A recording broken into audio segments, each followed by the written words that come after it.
Olá pessoal, meu nome é Júlia e eu vou fazer a introdução para vocês a respeito do trabalho número 3 de Metodologia do Design 2, da professora Andréia Franco, cujo tema é Matriz de Diferencial Semântico.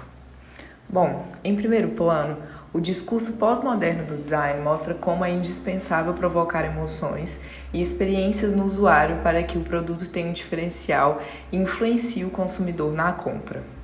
Nesse cenário, a relevância do significado dessas estímulos para o usuário acarretou no desenvolvimento de diversas técnicas a fim de obter informações sobre as interações subjetivas entre usuário e produto.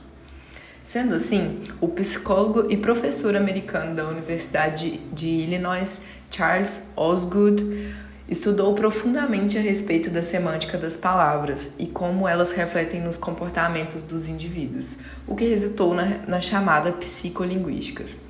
Então, seus estudos foram traduzidos em um método do tipo escala de classificação, no qual o objetivo é medir o sentido conotativo dos objetos, produtos, eventos e conceitos e, dessa forma, ser possível realizar uma análise de valores subjetivos de um usuário diante de um produto.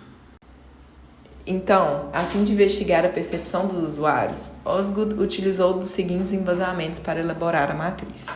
Primeiro, os fundamentos teóricos do diferencial semântico de Charles Osgood têm raízes na controvérsia medieval entre nominalistas e realistas.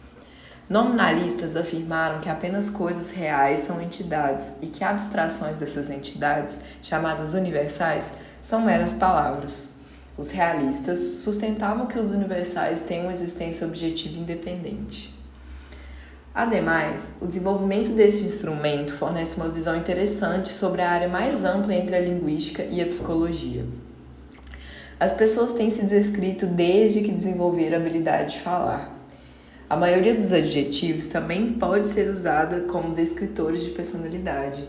Então, analisar como os usuários comunicam suas percepções do produto através de palavras torna-se uma maneira infalível de compreender as impressões geradas a partir da interação com o produto.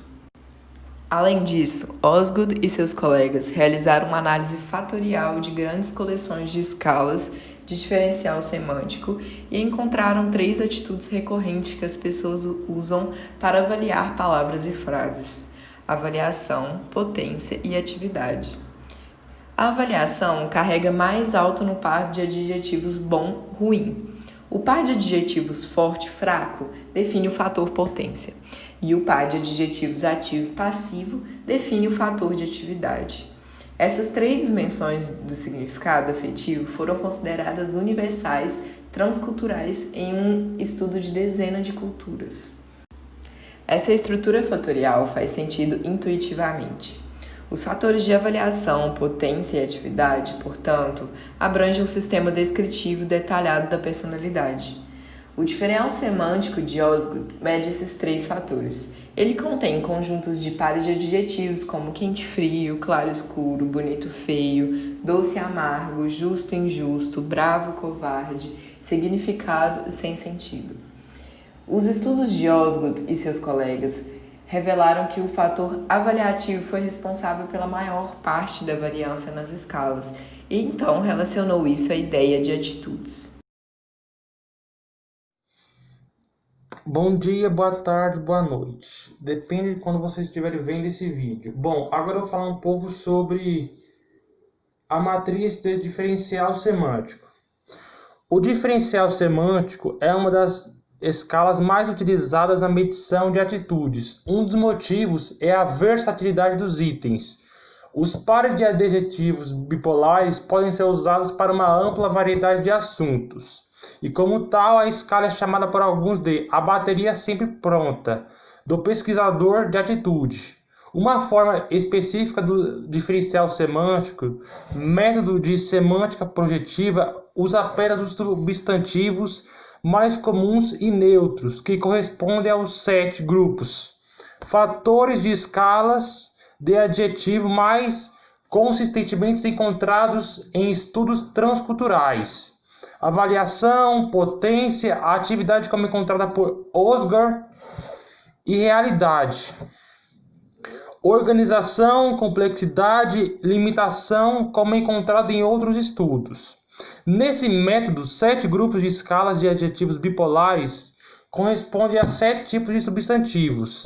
Então, o método foi pensado para ter assimetria de escala de objeto entre as escalas e substantivo para variação usando essas escalas. Por exemplo, os substantivos correspondentes aos 7 fatores de estado seriam beleza, poder, movimento, vida, trabalho, caos, lei.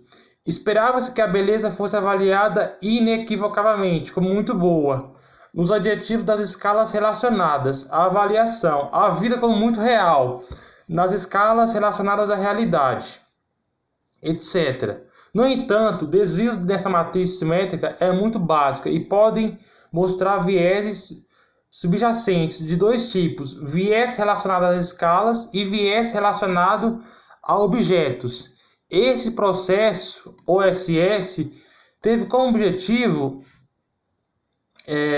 aumentar a sensibilidade do método de diferencial semântico a quaisquer vieses semânticos nas respostas de pessoas dentro da mesma cultura e formação educacional. Meu nome é Rebeca e eu vou falar sobre a aplicação da técnica no design.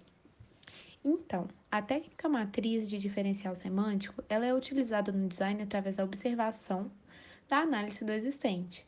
Sendo assim, pode-se dizer que ela é frequentemente usada em entrevistas, no qual o designer irá fazer perguntas estratégicas para o entrevistado, isso se baseando em produtos concorrentes, similares e até mesmo anteriores, para posteriormente poder configurar um projeto conciliando valores de uso e estima, visando o sucesso do futuro produto.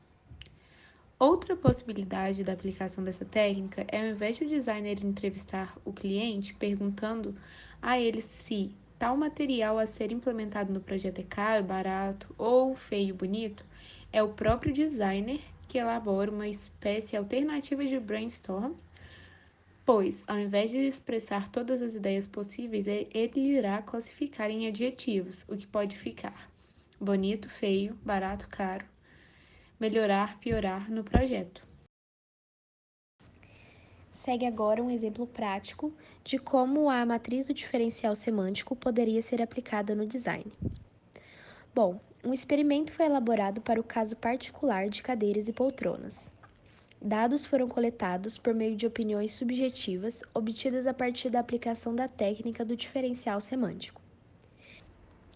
7 cadeiras e 3 poltronas representativas, com diferentes características de forma, cor, tamanho, aparência e materiais, foram selecionadas, e 40 usuários comunicaram suas percepções através de palavras que pudessem expressar suas impressões que surgem ao interagir com os produtos. Essas palavras formam o universo semântico do produto. E então, através de um formulário elaborado e disponibilizado online, os 40 participantes foram instruídos a avaliar as amostras de cadeiras e poltronas por meio da escala de diferencial semântico, com 12 pares de adjetivos. Para evitar pré-julgamentos, as escalas foram espelhadas aleatoriamente e somente valores positivos foram atribuídos a elas, sendo enumeradas de 0 a 3 para cada um dos descritores opostos pertencentes ao mesmo par. Ou seja, se uma pessoa julgasse uma poltrona como muito bonita, ela votaria no 3 para a esquerda. Caso ela achasse muito feia, votaria no 3 para a direita. E caso ficasse em dúvida ou achasse mais ou menos, votaria no 0 que fica no meio. E assim sucessivamente para todos os pares de adjetivos. E então, após a finalização do estudo feito, essas descobertas fornecem uma sistemática compreensão sobre a percepção de usuários em direção a cadeiras e poltronas, podendo também ser aplicada a outras categorias de produtos. Muito obrigada por assistir.